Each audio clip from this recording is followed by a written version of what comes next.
le propriétaire d'un café trouve l'institutrice de son fils endormie sous l'une de ses tables et est stupéfait d'apprendre l'horrible succession d'événements qui l'a conduite dans la rue. Il pleuvait abondamment, et David avait réussi à atteindre l'entrée de son café depuis le taxi lorsqu'il a remarqué quelque chose sous l'une des tables métalliques du patio et s'est arrêté.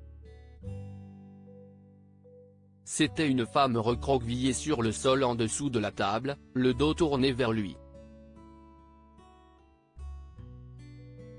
David s'est approché de la table et s'est accroupi. « Excusez-moi, avez-vous besoin d'aide ?» demanda-t-il. La femme a paniqué en entendant sa voix et a rampé hors de la table, mais David l'a reconnue comme étant l'enseignante de son fils. « Madame Bell ? Que faites-vous ici ?» La femme le regarda timidement, les joues rougies. « Oh, monsieur Garner. Je me suis assoupi sous la table. Eh bien, quelle agréable surprise de vous voir ici. Est-ce que tout va bien ?» demanda-t-il. « Puis-je, vous aider en quoi que ce soit ? Il pleut. Allons à l'intérieur. Un thé ? » a-t-elle finalement demandé. « Je peux avoir une tasse de thé ? Oui, s'il vous plaît, entrez. » dit-il en la suivant à l'intérieur. David lui a apporté une tasse de thé chaud et des croissants, en se demandant ce qu'elle faisait sous une table sous cette pluie battante. « Combien je vous dois ? » a-t-elle demandé en buvant une gorgée de thé. « Oh, ne vous inquiétez pas pour ça, » dit David. « Si est la maison qui offre. Si est mon café. N'hésitez surtout pas si vous désirez autre chose. »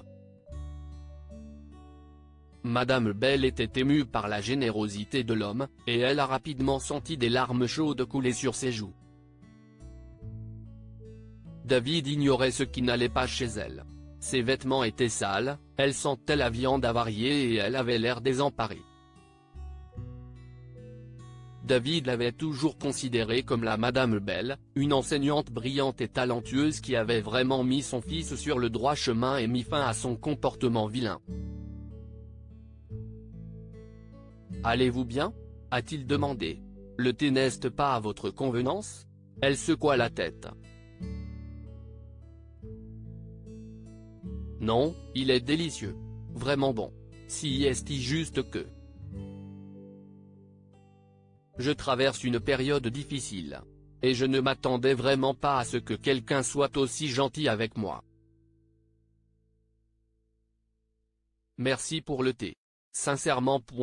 Ce n'est rien, a-t-il dit. Mais si vous avez besoin d'aide, vous pouvez me le faire savoir.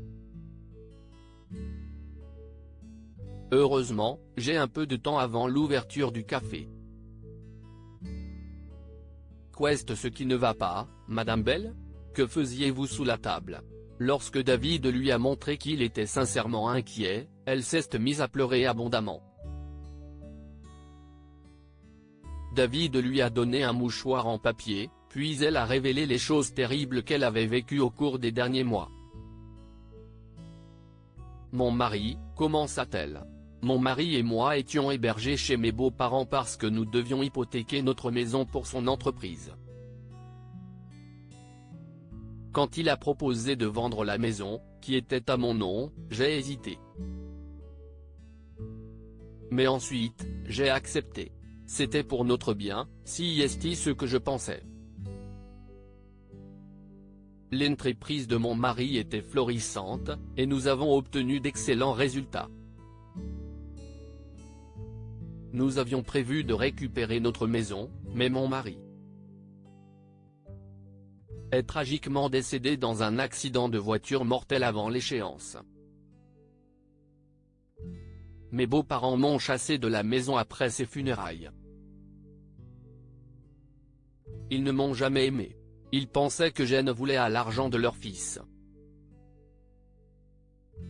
Je n'avais plus de toit où dormir et j'avais honte de retourner à l'école.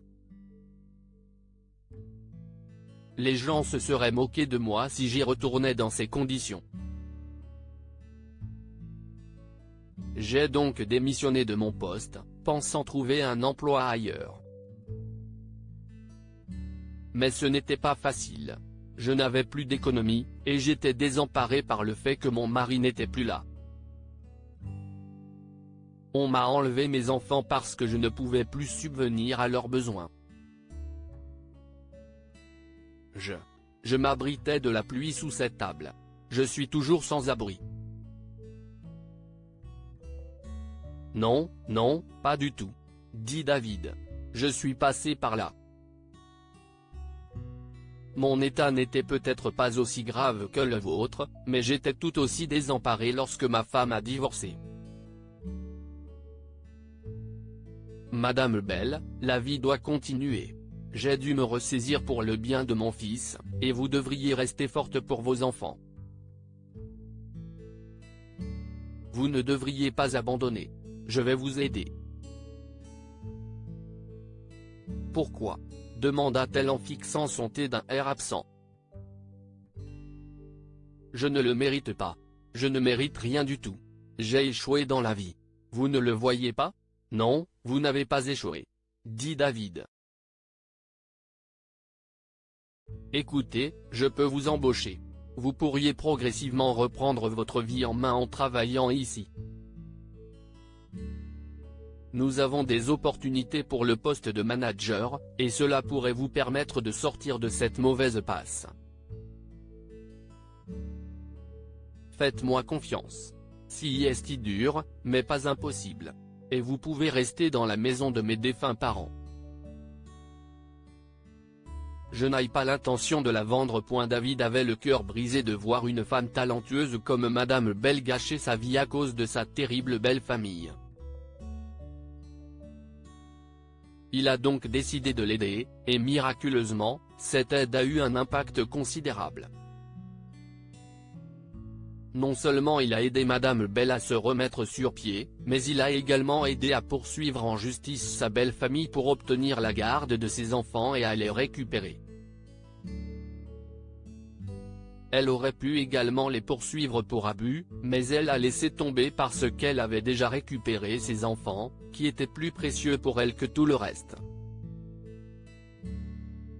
Puis un jour, David et Madame Bell sont sortis pour un rendez-vous thé, en se souvenant de leur rencontre dans son café, et à partir de là, quelque chose de spécial a fleuri entre les deux jeunes gens, menant à un beau mariage 6 mois plus tard.